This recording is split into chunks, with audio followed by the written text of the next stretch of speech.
Great day. Great day. And it is a great day. I'm here with you all. I'm excited to spend time with you. I feel good. But if you really knew me, you would know I've had some not so great days. I'm talking about really, really low moments.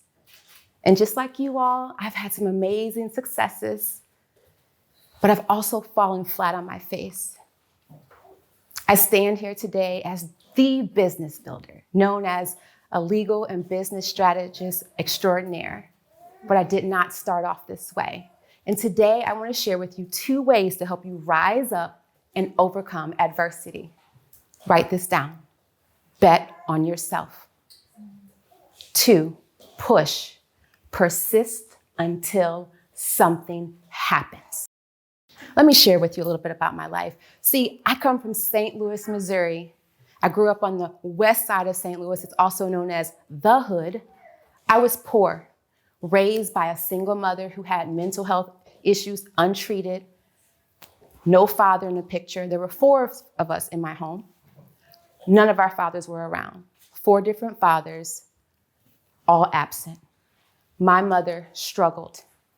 We lived in and out of poverty. And when I'm talking about poverty, I'm talking about poor.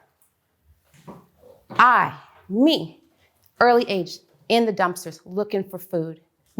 Early age in the dumpsters looking for cans to go scrap to get money to help my mother carry the family.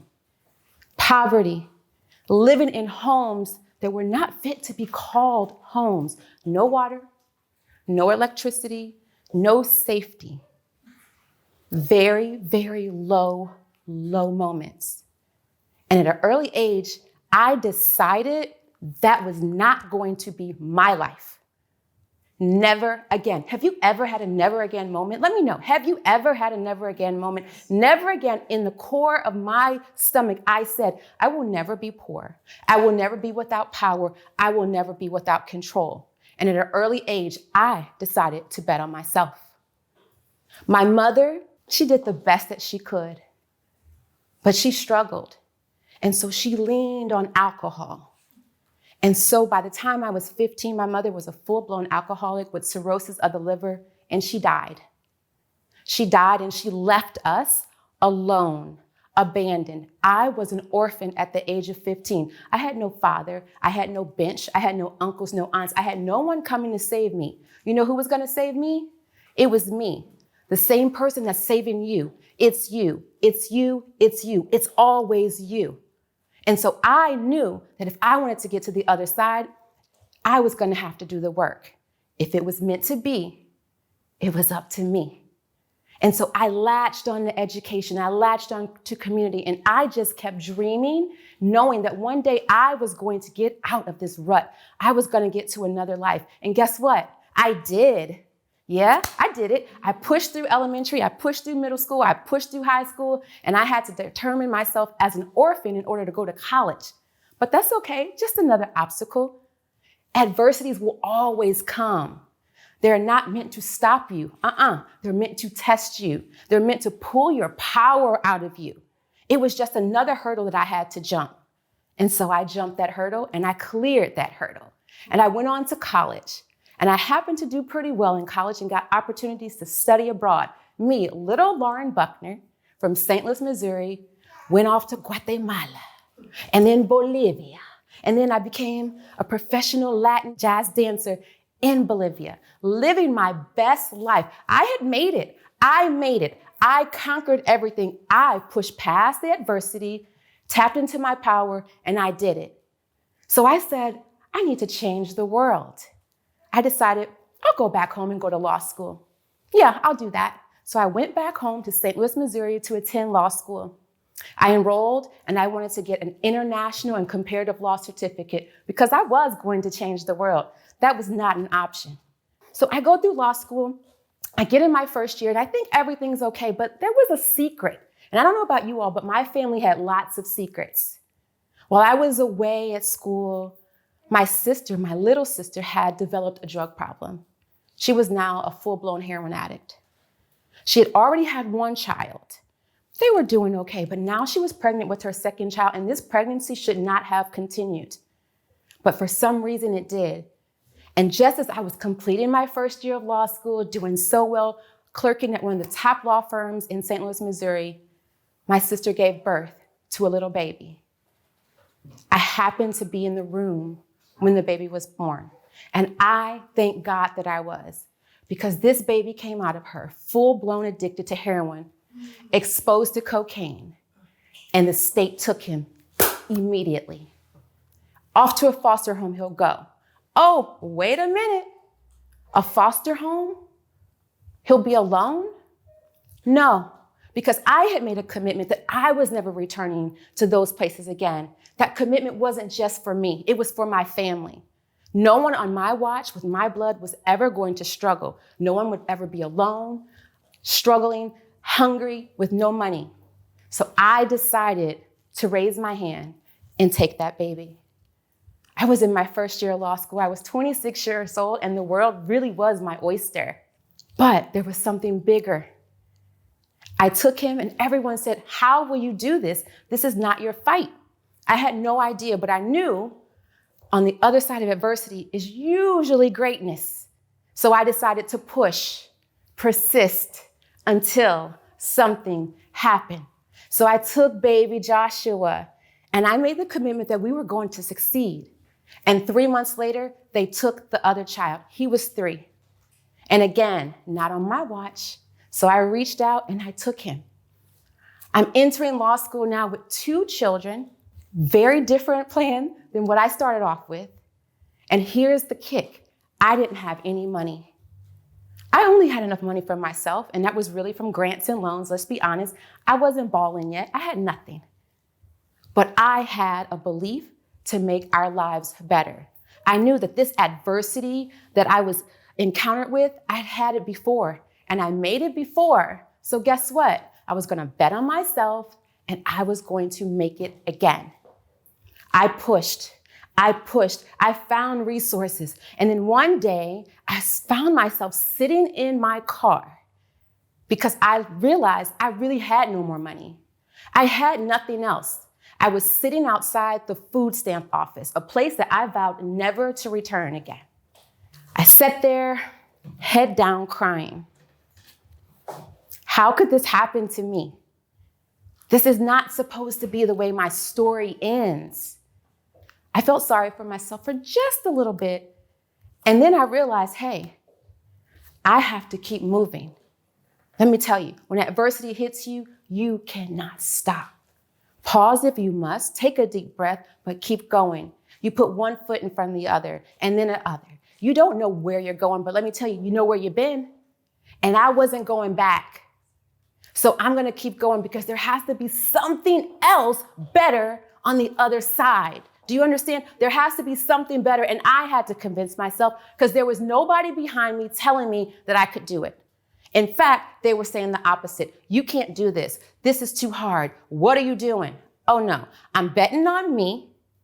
I'm moving forward. And that's what I did. I lifted my head, I wiped those tears, and I walked proudly into that food stamp office, made my application, came out with my food stamps and my monthly check, and I decided I was going to use that to feed my family. And I pushed us through law school.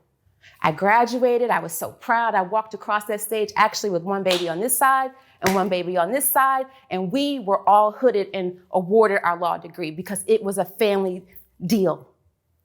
But it wasn't over, because now I still got this life to try to build, and I didn't know how. I didn't have a blueprint. I didn't have anyone helping me. Everyone instead was looking at me, and I do believe that they were waiting for me to fail. But they had never met Lauren Buckner, because I don't fail. And I need you to understand that. You may step out there and things don't go the way you intend. It doesn't mean you failed. It just means you didn't hit the mark that time. So what do? You brush yourself off and you keep going. Instead of just going through things, we need to learn to grow through things. We need to learn to go and catch the lessons that are out there. Every situation is teaching you something. Everything that you do in your life is really building you up for that next level. There is another level with your name on it, and you can only get it if you continue going. Take one step, and then another step, and then another step, and watch everything open. And that's what I did. I took a step, another step, And I found myself at one of the top law firms in St. Louis with a 6-figure salary right off the bat. Boom, baby. Oh yes, me. I was doing it. I built a 17-year legal career. Strong. But you know what? There was something still missing. I had done what I needed to do for my family, but I forgot about myself. I had built the life that I needed to give them the security, but I had forgotten about myself. And so I took a step back, had a conversation, and I said, Lauren, you got to bet on yourself again, and you've got to step out. And so I stepped out. I left that luxurious 17-year legal career behind me because there was something deeper inside of me. I wanted to help other women build the lives that they not only desire, but they deserve. I wanted to teach other women how to build a business. I wanted to take all of the tools and techniques that I had gained in my 17 years and share that with the regular women who didn't understand legal strategies, who didn't understand business strategies, but most importantly, didn't understand that she had the power to create whatever she wanted. And so I left. Again, what are you doing? You're just gonna leave? Yeah. Peace out. I'm gone. I left and I walked into my next best level. And what am I doing now? I'm here to help you. I am the business builder. I help women build strong businesses on solid foundations to leverage that income and create money babies.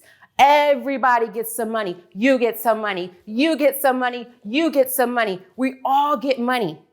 Why? Because you deserve it. You desire it.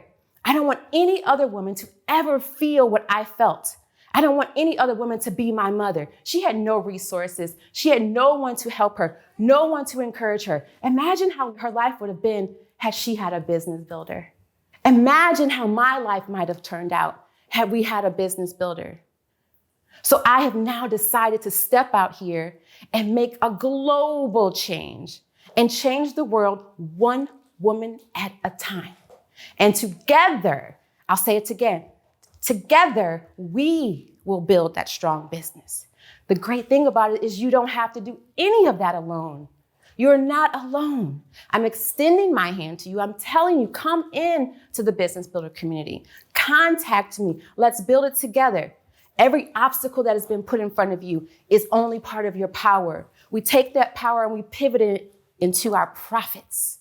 We take those profits and we change the world, one woman at a time.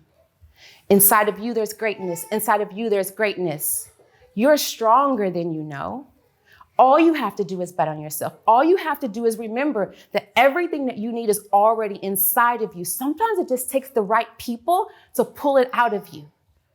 And as you're walking around and life smacks you in the face, because it will, you must remember to bet on yourself. So repeat after me. I bet on me. I bet on me. When adversity hits you, I bet on me. I bet on me. When your back is against the wall, I bet on me. I bet on me. When there are no other options, I bet on me. I bet on me. And when you do that, you'll see that mountains will move, doors will open, the sky will open, and you know what's going to come out? All of those money babies. Yes, all of those money babies. And so I'm extending my hand to you. And if you're ready to go to the next level, if you're really ready to build that business that you desire and that you deserve, then you'll reach out to me at bucknerconsult.com. If you want me to come and talk to your community and just let them know that they are stronger than they know, you'll reach out to me at bucknerconsult.com. And as we walk out of here together today, we'll walk out uplifted, arm in arm, knowing that each and every one of us are stronger than we know. Thank you.